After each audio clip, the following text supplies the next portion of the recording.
Boa noite, irmãos.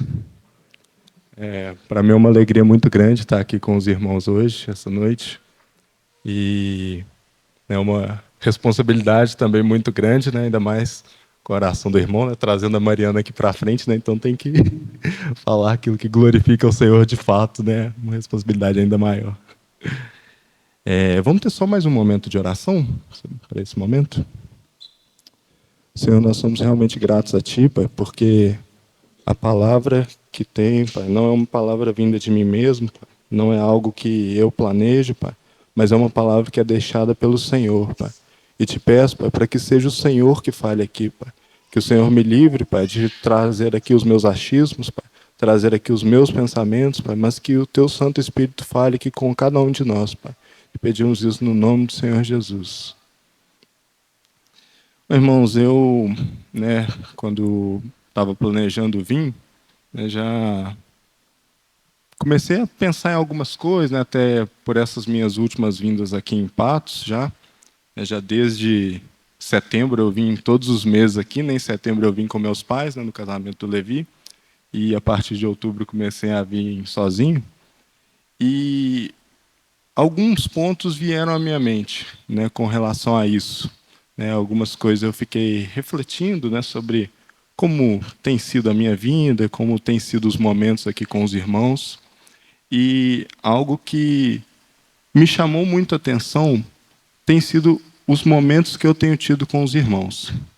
Quando a Mariana e eu fomos iniciar o namoro, algo que vinha muito na minha mente, algo que eu pensava muito, era como é que seriam os momentos que eu estaria aqui com os irmãos. Porque eu me considero uma pessoa tímida. E as únicas pessoas que eu tinha alguma interação aqui em Patos era a própria Mariana e também a Mariana Flávia, né? Eram as únicas pessoas que eu já conversava. Eu pensava, não, gente, vou estar numa cidade tão longe da minha, né? Com irmãos que eu não tenho tanta interação. Como é que vai ser isso, né? Como é que os irmãos vão me receber? Eu vou pedir alguém para me receber? Eu vou ficar no hotel? Como é que vai funcionar tudo isso? E as coisas ficavam na minha mente. Eu ficava pensando, tal, eram alguns desafios que eu teria que lidar, né, como nesse relacionamento. E eu lembro da primeira vez que eu vim sozinho, em outubro, né, tudo já estava resolvido, né, assim que eu falei, vou. E nossos irmãos me receberam muito bem aqui, os irmãos que me receberam na sua casa, né, foi um tempo maravilhoso. Os irmãos, eles cuidaram muito bem de mim, me aconselharam, exortaram. E assim também todos os outros irmãos que eu estive nas casas, né, visitando, os irmãos que me deram carona, os irmãos que estiveram conversando comigo aqui no local, né, nos locais em que a gente ia comer alguma coisa, fazer um lanche. Foram momentos maravilhosos que eu tive aqui com os irmãos e tem sido, em todos os outros que eu vim em novembro, agora esse momento também, tem sido maravilhoso. Eu tenho visto a mão do Senhor, o carinho do Senhor e o amor que o Senhor tem por mim através da vida de cada um dos irmãos. E, à medida que eu fui pensando sobre isso e refletindo, tem um ponto que me chama muito a atenção. Porque, assim, se a gente olha para o mundo, se a gente olha para os nossos colegas de trabalho, né, pessoas que não conhecem o Senhor, a gente vê que esse tratamento ele não é natural. Porque, assim, o que leva, né, os irmãos, pessoas que me receberam, né, que têm me tratado tão bem como os irmãos têm me tratado, a tratar assim, vamos colocar um estranho, né? Claro, não sou estranho. Alguns irmãos conhecem meus pais, alguns irmãos já me conhecem, né? Mas os irmãos não sabem minha índole, não sabem como eu sou no dia a dia, e mesmo assim os irmãos têm me recebido muito bem. O que leva isso a acontecer? Naturalmente, isso não ocorre, porque o mundo ele vive para si mesmo. O ser humano natural, né? Nós somos seres, né, que já nascemos em pecado. A gente já nasce buscando a nossa própria vontade. O nosso desejo sempre é fazer aquilo que nos agrada, seja passando a perna por cima de alguém para tentar obter algo para a gente. De qualquer forma, a gente quer ganhar um bem para nós mesmos. Então, o que leva, né, os irmãos a receberem dessa forma? A única maneira disso acontecer é quando nós temos a consciência de que todos nós fazemos parte de um mesmo corpo, que é o corpo de Cristo. Não existe de forma natural nós termos um bom relacionamento. Porque relacionamento, né, interações no mundo, ocorre com cada um buscando o que é bom para si. Na igreja isso é diferente. Na igreja nós temos algo muito maior que faz com que nós busquemos a vontade do outro. E enquanto eu refletia nisso, eu lembrei de um texto, né, a oração que o Senhor Jesus faz antes de ser crucificado. Só uma passagem dela que eu gostaria que abríssemos em João capítulo 17, versículo 20, que eu acho muito interessante. Gostaria que nós lêssemos.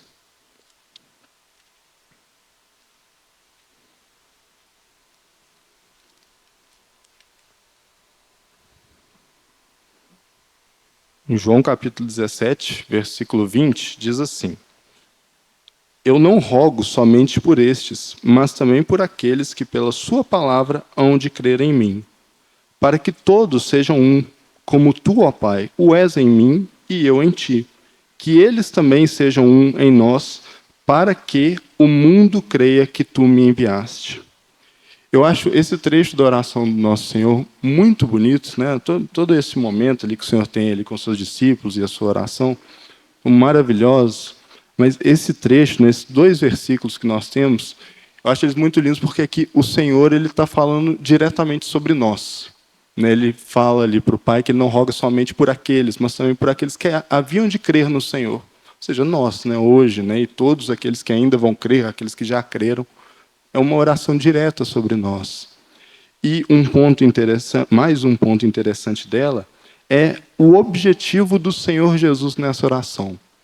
O Senhor deseja que todos nós sejamos um. O Senhor deseja a unidade no corpo de Cristo. E essa unidade, ela é para que o mundo creia que o Pai enviou o Senhor Jesus. Então, há um objetivo na unidade, que é o mundo ver que o Senhor Jesus foi enviado pelo Pai. Isso é muito interessante e é algo que nós devemos estar muito atentos. Pretendo voltar mais nisso, e algo que eu gostaria de entrar agora é com relação, pode parecer um pouco fora, né, do que a gente está vendo até então, mas algo que eu considerei durante muito tempo e que eu acho muito interessante também é com relação a por que servimos ao Senhor. Porque, né, como eu falei, né, a forma como os irmãos me receberam, né, foi muito boa, e isso é um serviço que os irmãos fazem, né, ao próprio Senhor. Né? E por que a gente serve ao Senhor? Por que servir a Deus? Né? Eu lembro que quando eu era menor, eu pensando sobre isso, eu me acalmava, né? E para mim era satisfatória a resposta de simplesmente porque é da vontade de Deus. Deus deseja que nós o sirvamos. Né? Deus se agrada disso. E para mim isso estava tudo certo. Né? Não precisava de nada mais, né? Além desse desejo do Senhor de que a gente o sirva. Só que eu creio que existe outras coisas que o Senhor coloca junto com isso. De fato, é desejo do Senhor que nós o sirvamos. Mas o Senhor tem outras coisas em mente quando Ele ordena que nós o sirvamos. Eu gostaria que a gente abrisse em 1 Coríntios 10, versículo 31.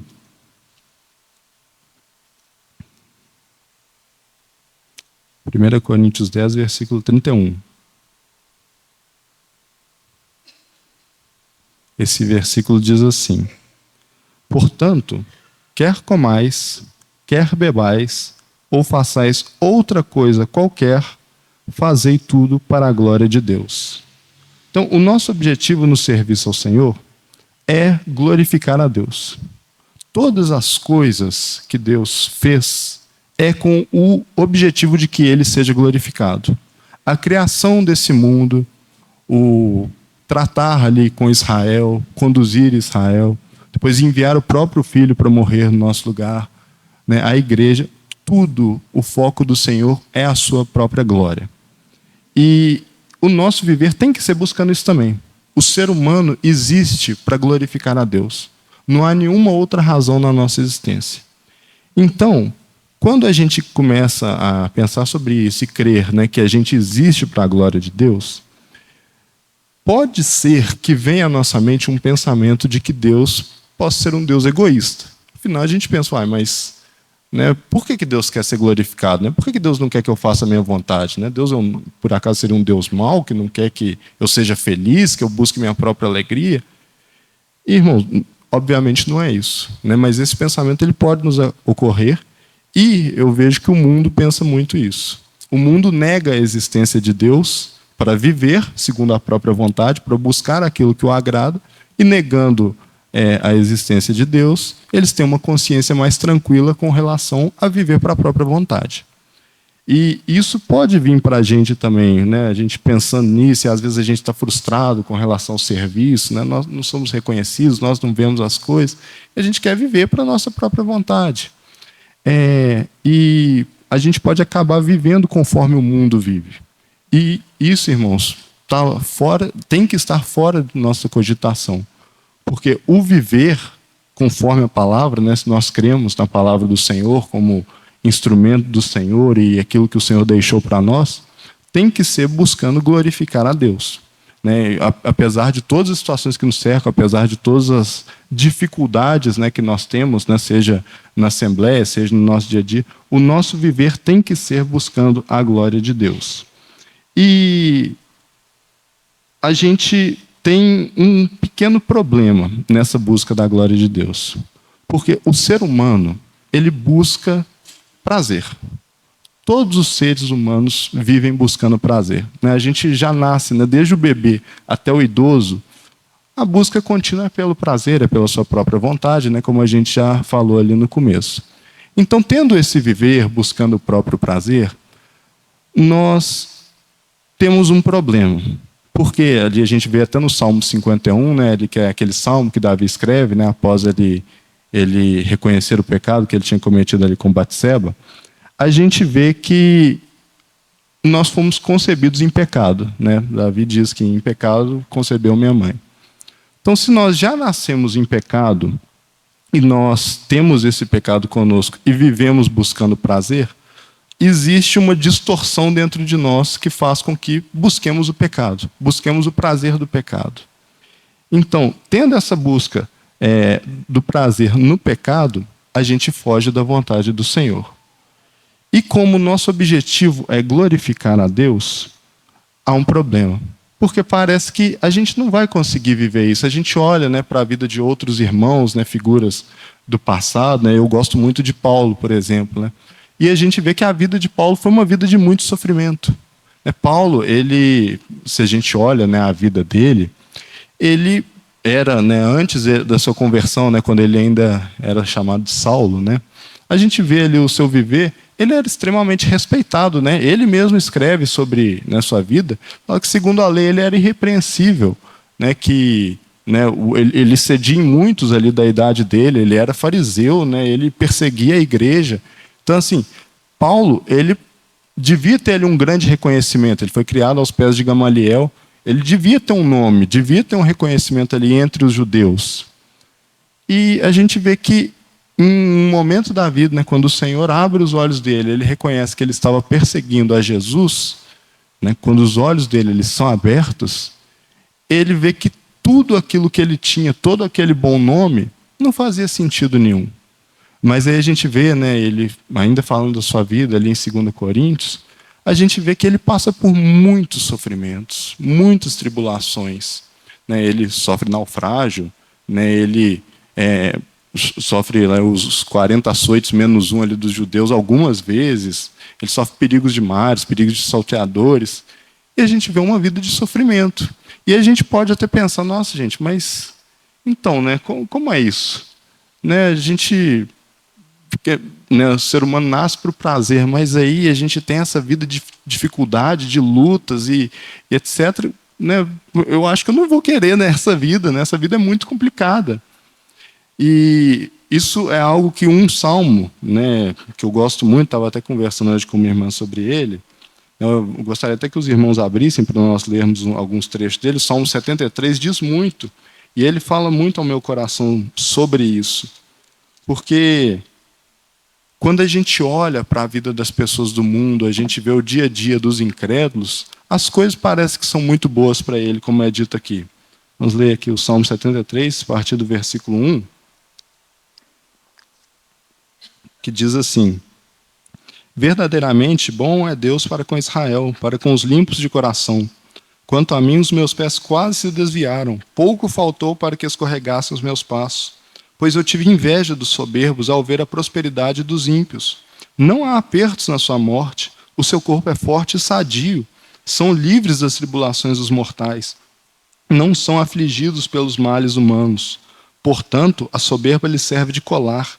Vestem-se de violência como de um adorno.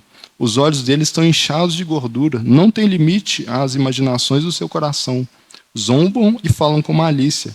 Na sua arrogância, ameaçam com opressão. Erguem a boca contra os céus e a sua língua percorre a terra. Pelo que o seu povo volta a eles e bebe águas em abundância. Dizem, como sabe Deus? Ou há conhecimento no Altíssimo? São assim os ímpios, sempre em segurança, e as suas riquezas aumentam. Na verdade que em vão purifiquei o meu coração, em vão lavei as minhas mãos na inocência. O dia todo sou afligido, sou castigado cada manhã. Então, irmãos, a gente vê aqui o salmista dizendo que quando ele olha para a vida dos incrédulos, parecia que era tudo perfeito para eles. A riqueza deles só aumentava, eles viviam bem. Enquanto isso, do lado dele, era só sofrimento. Parecia que tudo que ele fazia, né, em honra ao Senhor, parecia que era em vão, parecia que não tinha nenhum valor. E aí a gente segue aqui no versículo 20, né, no versículo 16, desculpa, que aí o salmista volta a pensar sobre as coisas, volta a meditar, e ele vê algo muito interessante. No versículo 16, né, diz assim: quando tentei compreender isso, fiquei sobremodo perturbado, até que entrei no santuário de Deus, então entendi o fim deles. Certamente tu os pões em lugares escorregadios, tu os lanças em destruição, quão repentinamente são destruídos, totalmente consumidos de terrores. Como faz com um sonho o que acorda, assim, ó Senhor, quando acordares, os desprezarás como fantasias. E agora o versículo 27 diz que os que se distanciam de ti perecerão. Tu destróis todos aqueles que são infiéis. Mas, para mim, bom é aproximar-me de Deus. Pus o meu refúgio no Senhor Deus. Anunciarei todas as suas obras. Então, irmãos, quando o salmista ele vê toda a vida do ímpio, né, apesar de, por um momento, parecer que ele, vivendo ali para os seus prazeres, vivendo para aquilo que é bom para ele conseguia coisas boas, ele vê que no final não é assim. Nós podemos ver que o Senhor é soberano até sobre a vida do ímpio. O Senhor guia todas as situações, o Senhor conduz. E a vida, né, vivendo para si, vivendo para os seus prazeres, embora às vezes pareça mais interessante, às vezes chame a nossa atenção, ela é mentirosa. Porque o Senhor, em algum momento, traz a destruição. O Senhor traz a condenação para esses que vivem negando a glória de Deus e não vivem buscando glorificar ao Senhor, que é a razão da nossa existência. Esse caminho de destruição para eles é terrível, né? E aí a gente pode pensar, né? Mas então existem essas duas formas de vida, né? Viver, né, para nós mesmos, né, para os nossos prazeres, e viver para glorificar a Deus.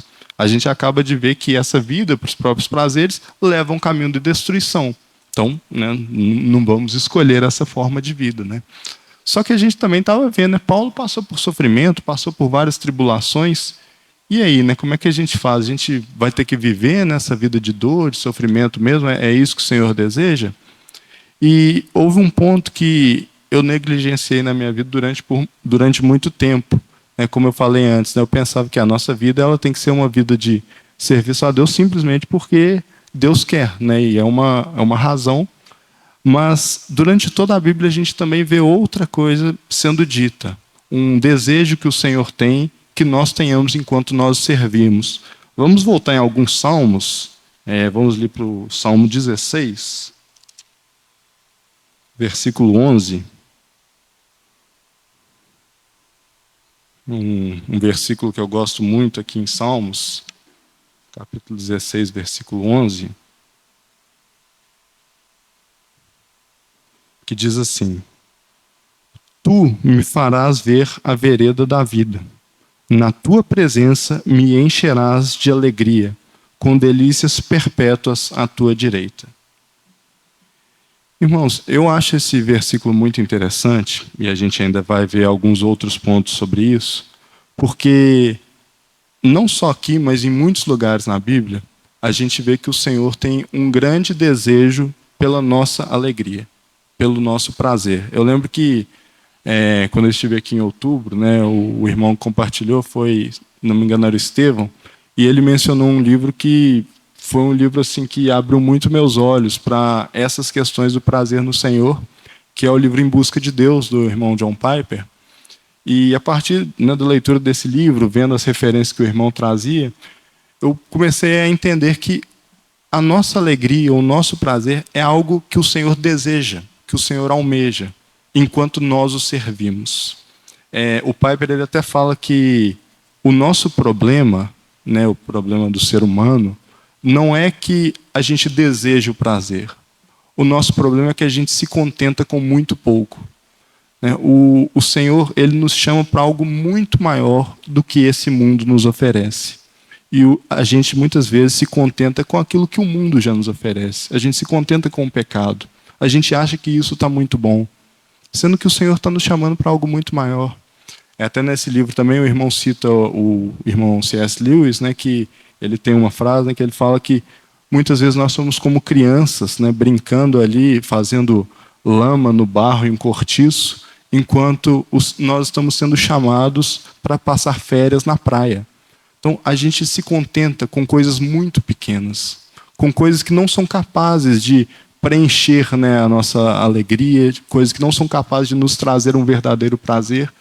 E a gente vive nessa vidinha comum, vive pecando, vive buscando essas coisas, como se isso pudesse nos preencher. E isso não pode de forma alguma. E eu creio que essa questão da busca do prazer em Deus é uma chave para a vida em unidade.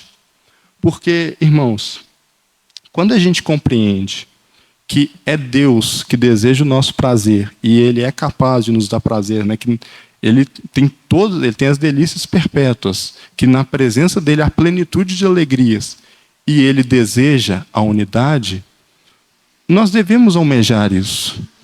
Às vezes a gente olha, né, para as questões, né, a vida, né, na reunião, né, eu não conheço, né, a fundo como é o cotidiano dos irmãos, né, mas vendo o nosso cotidiano lá em Belo Horizonte, né? Muitas vezes há dificuldades, muitas vezes há dor, né? Às vezes a gente conversa com o irmão, a gente responde um irmão mal, o irmão fica chateado conosco, ou às vezes a gente não faz alguma coisa que deveria. A vida em unidade é difícil.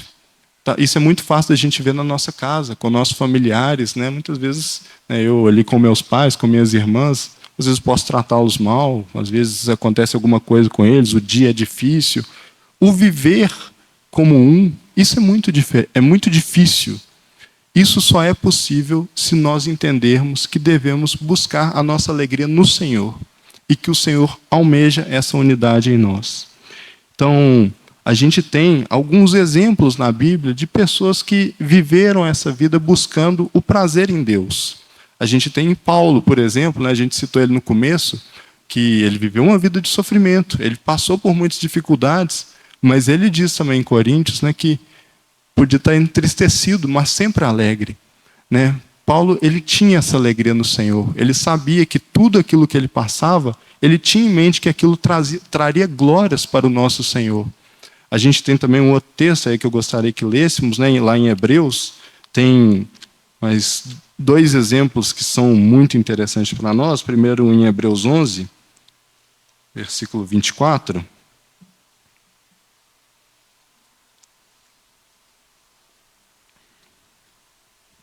Hebreus capítulo 11, versículo 24, diz assim. Hebreus 11, 24. Pela fé, Moisés, sendo já homem, recusou ser chamado filho da filha de Faraó, escolhendo antes ser maltratado com o povo de Deus do que, por algum tempo, ter a alegria do pecado. Ele teve por maiores riquezas o desprezo de Cristo do que os tesouros do Egito, porque tinha em vista a recompensa. E a gente olha para a história de Moisés, é impressionante, porque Moisés ele passa ali os seus primeiros 40 anos de vida vivendo ali no Egito, vivendo como filho da filha de Faraó. Ele tinha tudo do melhor que o mundo poderia oferecê-lo naquela época. Ele tinha todo o conforto, tudo de bom. E aí chega um momento da vida dele em que ele entende, né, que o Senhor iria usá-lo e ele tenta fazer isso com a força do próprio braço. E o Senhor tem que tirá-lo por mais 40 anos tratá-lo ali, né, no canto, escondido ali no silêncio, né, cuidando das ovelhas, até que ele volta para guiar o povo ali conforme a vontade do Senhor. E a vida de Moisés é impressionante, porque estava levando o povo ali para fora do Egito, para a terra prometida, e o povo, todas as vezes, se revoltava. Volta e meia acontecia algum problema ali. O povo queria carne, o povo queria as comidas do Egito, o povo queria voltar para o Egito. E a gente vê como que Moisés ele trata ali o povo. Ele roga ao Senhor para que o Senhor os perdoe muitas vezes. Moisés, ele, por mais que às vezes ele estivesse muito chateado ali com o povo, muito nervoso, ele sempre roga ao Senhor para que o Senhor ainda mantivesse aquele povo, né, os levasse. Então, Moisés ele tinha todas as oportunidades de viver uma vida perfeita aos olhos terrenos, né, neste mundo. Mas ele opta por um viver segundo o Senhor. Por quê? Porque ele tem em vista a recompensa. Apesar de todo o sofrimento que ele passa, apesar de tudo ali, no final da vida dele nessa terra, ele nem sequer entra na terra prometida, mas ele tinha em vista a recompensa que o Senhor tem para ele. Então, irmãos, esse tem que ser o nosso olhar, né? Apesar das questões que nós temos, né? Apesar de tudo, temos que buscar a glória do Senhor, né? Temos que buscar ter esse prazer no Senhor para termos essa vida em unidade. E um outro exemplo também, aí no capítulo seguinte, né? O versículo, vamos ler o versículo 1 e 2, Hebreus 12, 1 e 2, diz assim, né? E o melhor exemplo possível que nós temos que ter, né? De uma pessoa que viveu e fez o que fez por conta da alegria. Diz assim, versículo 1 do capítulo 12. Portanto, visto que nós também estamos rodeados de tão grande nuvem de testemunhas, deixemos todo o embaraço e o pecado que tão de perto nos rodeia, e corramos com perseverança a carreira que nos está proposta, olhando firmemente para Jesus, autor e consumador da nossa fé, o qual, pela alegria que lhe estava proposta, suportou a cruz, desprezando a afronta, e está assentado à direita do trono de Deus. Irmãos, Jesus é o nosso supremo exemplo. Não existe nenhum exemplo maior do que o nosso Senhor. Ele, sendo Deus, se esvazia e vem a esse mundo. E ele suporta a cruz por amor de nós. O Senhor tem em vista essa alegria na obediência ao Pai. Irmãos, não existiu nenhum sofrimento maior do que o nosso Senhor passou, porque foi totalmente injusto. Ele, sendo honesto, nunca tendo pecado em nada, se faz maldito, se faz pecado por nós, morre no nosso lugar. E quando o Senhor faz isso, né, nos é dito aqui que ele faz isso tendo em vista a alegria que lhe estava proposta. Então, irmãos, existe a necessidade de nós termos essa vida de obediência a Deus, olhando para a alegria e o prazer que há no Senhor. Não a alegria e o prazer que esse mundo pode nos oferecer. Porque o prazer que esse mundo nos dá, o prazer que o pecado nos traz, é um prazer irrisório. Ele não tem nenhuma força, ele não é duradouro, ele é algo que passa, né? Os prazeres transitórios do pecado. Enquanto o que o Senhor nos oferece é uma alegria, é um prazer maior do que qualquer coisa que o mundo pode nos oferecer. E com isso também, irmãos, eu não estou aqui falando, quando eu falo de alegria, quando eu falo de prazer, eu não estou falando que é viver uma vida boa nessa terra, né? Os exemplos que a gente acabou de ver, o Senhor Jesus morreu. Né? Moisés, ele nem entra na terra prometida, ele sofre andando 40 anos ali no deserto. Paulo, a gente já viu o tanto de sofrimento que ele passou. Então, não é prazer e alegria no sentido terreno. É algo muito maior que o Senhor nos proporciona. Algo que só Ele pode nos trazer. É ter um contentamento na pessoa de Cristo. O Senhor já nos salvou da condenação eterna. O Senhor já nos dá hoje uma vida que é para glorificá-lo. A razão da nossa existência, como nós vimos, é glorificar ao Senhor em todas as coisas. E isso nos traz esse prazer que o Senhor pode nos proporcionar. Então, que a gente não caia no erro, né, de entender que é ter uma vida boa nessa terra, que a gente pode... O Senhor até pode nos dar isso, né, mas esse não é o foco do Senhor para nós. Né? O foco do Senhor é que Ele seja glorificado. E assim como Paulo, né, a gente vai passar por tristeza. Assim como Moisés, a gente vai ter dificuldade, né, andando com o povo do Senhor. Né? E assim como o Senhor Jesus, né, nós podemos até acabar morrendo, né, e no nosso dia a dia, né, nós temos que mortificar a nossa carne a cada dia. E isso é algo doloroso para nós, é algo que é muito difícil para nós fazermos. Mas ainda assim, quando nós temos esses olhos na recompensa, naquilo que o Senhor nos proporciona, e temos a nossa alegria colocada na pessoa do Senhor Jesus, é possível nós vivermos essa vida, né? Essa vida, né, voltando, né, naquele ponto que falei no início, né, essa vida em unidade só é possível dessa forma, né, quando colocamos o nosso prazer no Senhor. E eu penso, né, que para a maioria dos irmãos, esses pontos que eu falei até então, eles podem ser muito óbvios, né, quando a gente lê as Escrituras, né, a gente vê esse viver para a glória de Deus, que é necessário, a gente vê que o Senhor, Ele deseja, né, trazer alegria e nos trazer todo o prazer, porque isso está diante dEle. Mas como, né, que a gente consegue esse viver?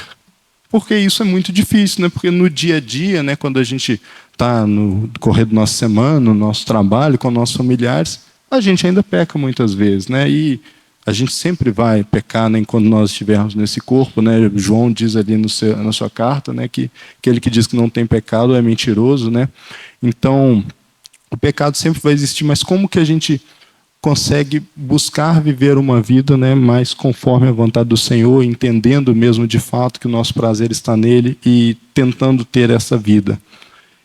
Eu tenho lido um livro recentemente que chama Moldados por Deus, também é do irmão John Piper, e nesse livro ele cita alguns salmos, né, o livro é pegando alguns salmos, destrinchando eles e comentando a respeito deles. E algo que é dito ali no Salmo 1 foi algo que me chamou muita atenção. O Salmo 1 é um salmo que eu decorei com meu pai quando eu era bem pequeno, só que frequentemente, quando eu volto a ele, vejo pontos que eu não tinha parado para refletir. E existe um ponto nele que é muito interessante, né? O versículo 2 diz, né, que aquele que é o bem-aventurado, ali do versículo 1, antes ele tem o seu prazer na lei do Senhor, e nessa lei ele medita dia e noite. E assim, né, ele será como a árvore plantada junto a ribeiros, né, cujo fruto se dá no devido tempo.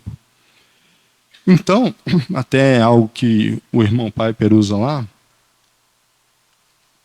neste livro, e que eu creio que faz muito sentido para nós, a gente depois vai ver também um outro trecho, que eu vejo que às vezes me falta muito, não sei como é no dia a dia dos irmãos, é com relação ao meditar na palavra do Senhor.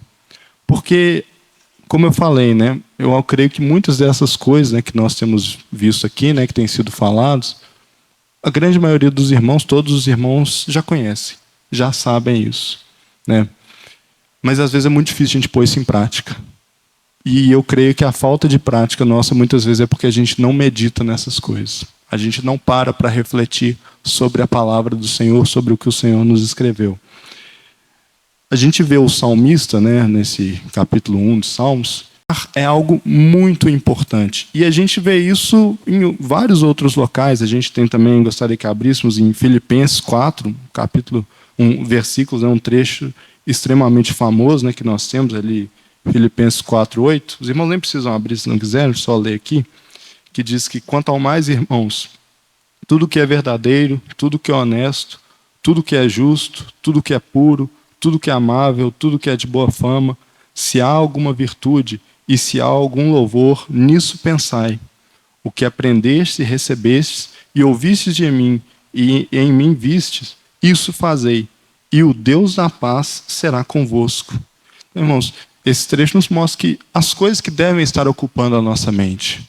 Existem coisas que são caras ao Senhor para que estejam nos nossos pensamentos, para que nós estejamos ocupando a nossa mente no dia a dia. O que eu vejo que acontece muitas vezes, pelo menos comigo, é que em muitos dias eu ocupo a minha mente com relação às coisas do dia a dia, com relação ao trabalho, com relação às questões lá de casa, com relação a coisas que eu vejo na internet, em redes sociais. E isso, irmãos, às vezes vai ser muito prejudicial para a gente quando essas coisas tomam a nossa mente. Porque a gente passa a viver uma vida com essas coisas sendo importantes. sendo que o que de fato nos é importante é aquilo que o Senhor nos deixou. Recentemente, né, pensando sobre como a gente ama alguém, né, como a gente gosta de alguma coisa, gosta de alguma pessoa, como que isso acontece? Por exemplo, as pessoas que gostam de futebol, que estão ansiosas por alguma final de campeonato, elas ficam pensando naquilo o tempo todo. E aquilo se torna importante para ela. As pessoas que a gente ama são pessoas que a gente fica pensando frequentemente, a gente pensa em como agradar, a gente pensa em como cuidar, como fazer tudo. E essas pessoas se tornam importantes para nós. E assim é com todas as coisas. E quando as coisas do Senhor não estão na nossa mente, não ocupam lugar nos nossos pensamentos, essas coisas não ficam importantes. E aí a gente deixa de pensar nas coisas que são do alto e fica pensando nas coisas que são de baixo. E com isso, o nosso prazer não está no Senhor. O nosso prazer fica no pecado. É necessário, irmãos, como é dito ali em Romanos, que sejamos transformados pela renovação da nossa mente. Porque se a nossa mente for uma mente carnal, as coisas que nos trarão prazeres são as coisas carnais. Não existe alguma possibilidade de nós desejarmos as coisas do alto se nós não dedicarmos tempo às coisas do alto. Se nós não gastarmos tempo meditando na palavra do Senhor. E a gente vê aqui nesse trecho que nós lemos, que fazendo essas coisas, tendo esses pensamentos, o Deus da paz será conosco. Então, só a única maneira de nós termos esses pensamentos e termos o nosso prazer colocado no Senhor é meditando nessas coisas, é pensando nas coisas do Senhor. Infelizmente, acontece de muitos cristãos não sequer desejarem a vinda do nosso Senhor Jesus. Isso acontece porque não gastamos tempo pensando nas coisas do alto, não dedicamos tempo refletindo no Senhor, no que o Senhor deseja.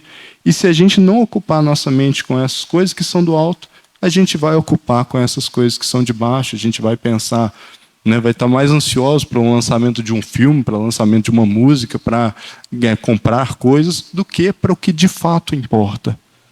E então, para finalizar, e tentando amarrar as coisas que eu tenho dito aqui, a finalidade da nossa existência, o nosso propósito de vida é glorificar ao nosso Senhor.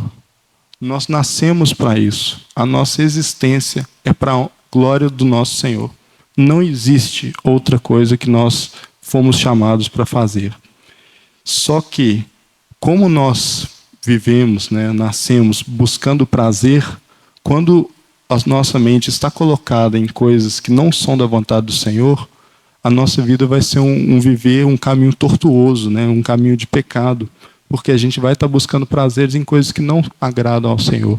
E o nosso prazer tem que ser colocado na pessoa do Senhor. E quando nós vivemos esse prazer em Deus, quando nós colocamos a nossa alegria no Senhor, somos capazes de viver essa vida em unidade. Nós somos capazes de amar os nossos irmãos, não por algo que está por nós mesmos, mas pelo Senhor, aquele em que nós amamos e entendemos que queremos glorificar, que queremos honrar. E muitas vezes a gente pode acabar querendo viver de uma forma isolada dos irmãos, queremos acabar vivendo por nossa própria vontade, nos afastamos dos irmãos. E isso, primeiro, não agrada ao Senhor e torna esse viver em unidade de forma impossível de acontecer. A gente tem que compreender que viver para a glória de Deus é uma chave para essa busca de uma vida em unidade. Mesmo tendo dificuldades, mesmo tendo algumas decepções entre nós, porque nós somos seres humanos e às vezes iremos errar, é necessário que nós entendamos que devemos buscar uma vida glorificando ao Senhor, e isso só vai acontecer quando nós meditarmos nas coisas que são do alto, quando nós dedicarmos nosso tempo pensando naquilo que glorifica ao Senhor, pensando na palavra dele, lendo a palavra do Senhor, buscando, e isso é necessário para nós. É necessário termos o nosso dia a dia colocando o Senhor como nosso primeiro pensamento, como o nosso último pensamento. É importante, é necessário e é vida para nós. É alegria para nós, é prazer para nós. Essa vida em unidade é algo que é extremamente interessante, que quando eu paro para pensar na minha vinda aqui, no tempo que eu tenho com os irmãos, que é muito gostoso, é que para Deus não existe uma separação de igreja, não existe a igreja aqui de Patos de Minas vai ser arrebatada de forma diferente, né, da igreja de Belo Horizonte. Irmãos, a igreja é uma só, a igreja de Patos, a igreja de BH, a igreja em Contagem, a igreja no Rio de Janeiro, em todos os lugares o Senhor tem um só corpo, o Senhor tem uma noiva, né, que estará com Ele nos céus, né? Então, que nós busquemos, né, um viver que glorifique ao Senhor, busquemos essa vida em unidade, né, busquemos servir aos nossos irmãos, né? Eu sou muito grato aos irmãos, né, pela recepção que vocês têm tido comigo, para mim tem sido muito bom, eu tenho visto o Senhor. Espero que possamos caminhar, né, nessa unidade que o Senhor nos chama a caminhar para a honra e glória dele, né? Só mais uma oração. Senhor, nós te agradecemos, Pai, pelo momento que aqui tivemos, Pai, e te peço mesmo, Pai, para que aquilo que o Senhor desejou falar, Pai, que fique nos nossos corações, Pai. Aquilo que o Senhor deseja ganhar, Pai, aquilo que o Senhor deseja trabalhar em mim, Pai, trabalhar na vida dos meus irmãos, que o Senhor possa trabalhar, Pai. Que a Tua palavra, Pai, não volte vazia, Pai, mas que ela glorifique o Teu nome, Senhor. É o que te pedimos no nome do Senhor Jesus.